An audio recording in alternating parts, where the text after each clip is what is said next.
festive. Hey, it's been a minute. Last video I promised to talk about the Switch 2. Now it's time. The reason I'm all Hawaiianed up is because the Switch 2 comes out on June 5th, during the summer. Honestly, kind of expected it earlier, but still, we're getting it during the summer. Let's jump right into the... One of the first things you may notice is that it's larger.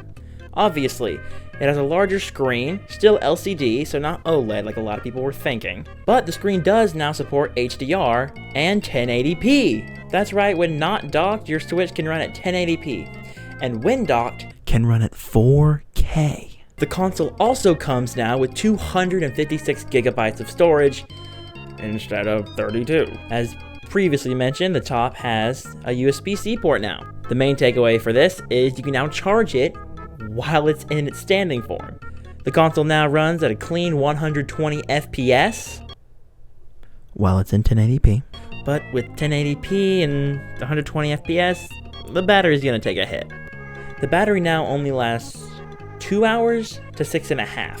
So playing like the brand new Metroid is gonna tank your battery. Well, playing Mario Kart, you may be able to get the full 6.5 hours out of it. The dock now includes a fan to keep your console cool while docked, which is a massive bonus. As a PC nerd, I love my fans. What do I say? The power for the console now is just a block and a cord as opposed to an entire brick. The console releases June 5th for $450, but there is a special bundle for $500 including Mario Kart. However, these prices are subject to change. As of right now, Nintendo has paused pre-orders in America for the Switch 2, and it's also likely the console may be a little bit more expensive. However, Nintendo is getting a lot of backlash for the price of the console and the games, so it could also be an opportunity for them to make the console just a little bit cheaper. Now, the Joy-Cons are something special this time. They are significantly bigger, as you can see right here. They use magnets to attach and not just a flimsy connector. Thank God. The shoulder buttons on the rail are now larger, so I won't have a problem. However, the Joy-Cons do not feature an IR sensor like their predecessor. And yes, it has been confirmed, you can use the Joy-Cons as a mouse. But the biggest mystery has been revealed, the C button, or the chat button. Hey, welcome to Discord. Nintendo's online chat is literally just Discord, including screen share.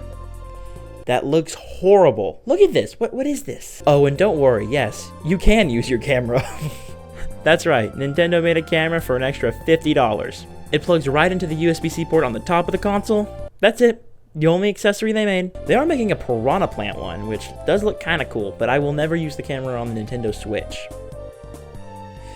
Because why would I need a camera on my Nintendo Switch? They are making this free for the first 9 months, but then you'll need NSO. They also announced a new Pro Controller, which is very similar. It only features the C button, a gray guardrail at the top, and some buttons on the back. The menu for the console is unfortunately very similar. It does have some rounded edges here and there, and a little bit of color. Honestly, Nintendo, is this the best we could do? The Switch also now features download game share. It allows you to share certain multiplayer games with your friends. Like download. They also showed off that they'll be using micro SD express cards as opposed to regular micro SD cards, and GameCube is now on NSO. Finally. On launch day, you'll be able to play Wind Waker and 2 other games no one cares about. That's a lie, they're actually really good games. Now, let's go over the... There were even some games announced a week before the Switch's Direct, such as Rhythm Heaven, Tomodachi Life 2. It's peak, it's so peak. They showed off Nintendo Switch Welcome Tour, which will retail for $60. $6 for a tech demo. You're getting better, Nintendo, just not quite there. Mario Kart World was announced, which will come out on launch day and retail for both digital and physical for $80. The $90 rumor is not true. Mario Kart 9 physical will not be $90. Donkey Kong Bonanza was announced. Awesome.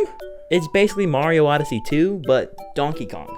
which will retail for $70 and comes out July 17th. Drag X Drive was announced, which is a mouse tech demo. We don't know the price yet, but it does come out summer.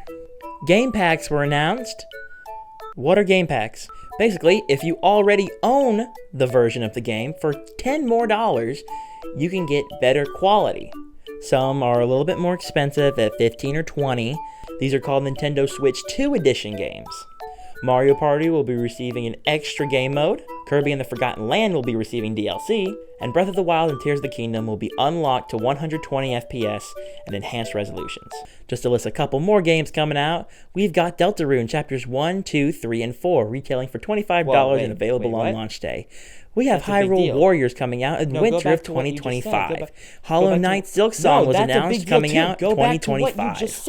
Now I'm going to move on to spoiler territory for Donkey Kong Bonanza and Mario Kart World. If you don't want to hear that, skip to that timestamp. Donkey Kong Bonanza, Holy Peak. Look at this. This game looks incredible. It features Donkey Kong's new design and looks phenomenal. It opens up showing us DK as a miner, and this happens.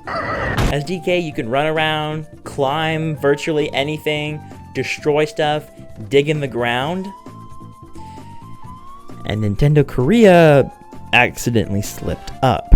They released this image. Wait, sorry. That's the regular promo art. Here.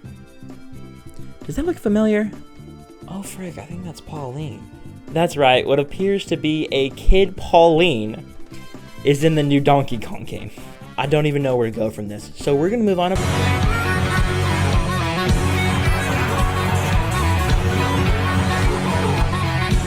Oh boy, we got a lot to talk about with Mario Kart. Mario Kart has its own page here. It's too much, honestly. Let's go ahead and list off the basics. We got 24 racers per track. All the characters feature a new design akin to Mario Wonder. And of course, Mario, Luigi, Peach, Daisy, Bowser, Donkey Kong, Waluigi, Wario, etc., etc. The returners. Now let's talk about the new characters. We got Goomba, Piranha Plant, Pianta, Spike, Dolphin, Pokey, Parabitty Penguin, Sidestepper, Chargin' Chuck, Snowman. Just Snowman. Cataquack, Fishbone, Peepa, Swoop, Stingbee, Coin Coffer, Cheep Cheep, Rocky Wrench, Conkdor, and last but not least, the greatest Mario character ever created, Moo Moo the Cow. Yes, that's right, you can play as Moo Moo the Cow from the one and only Moo Moo Meadows. They also revealed costumes, which looks like you'll be able to unlock by doing quests. Maybe mission mode's coming back, we'll see. Stage obstacles are now rampant in this game. Not to mention, you will be driving to the next course. The next course usually takes about 2 laps from footage, so most of your time is driving in between, so I don't know how to feel about that. A couple new items such as Kamek, a bag of food, ice flour, hammer, and of course we got the courses. Mario Bros. Circuit, Crown City, Westletop Summit, DK Spaceport, Desert Hills, Shy Guy Bazaar, Wario Stadium, Airship Fortress, Toad's Factory, Boo Cinema, Dry Bones Burnout, Great Question Mark Block, Ruins, Bowser's Castle, Choco Mountain, Dino Jungle, DK Pass, Starview Park, Sky High Sundae, Wario Shipyard, Koopa Troopa Beach, Fairway Oasis, Crown City, Peach Stadium, Moo Moo Meadows, Salty Speedway, Dataland Depths, Acorn Heights, Mario Circuit, Peach Beach, and a new Rainbow Road that we have not yet seen. If that sounds like a lot, it's because it is. A few more things, carts will not be interchangeable this time. There also seems to be no 200cc, which honestly disappoints me because that's my favorite. You can now grind on rails, jump off walls, and you can do more than one trick in the air. You can do double, triple, maybe even quadruple. And finally, the 2 new modes, Free Roam and Knockout. Free Roam allows you to travel wherever and whenever you want around the Mushroom Kingdom. It even includes a photo mode, so you can take pictures of your virtual road trip. Nintendo, what are we doing? And finally, Knockout, which seems to be a form of Battle Royale for Mario Kart. There's still more information coming out about this console, games, so on and so forth. In a few weeks, there will be a Mario Kart specific direct. I don't know if I'll cover it, but I might. Thank you for watching. If you enjoyed the video, recommend it, give it a like. You know the drill. I'm gonna go play some Mario Kart.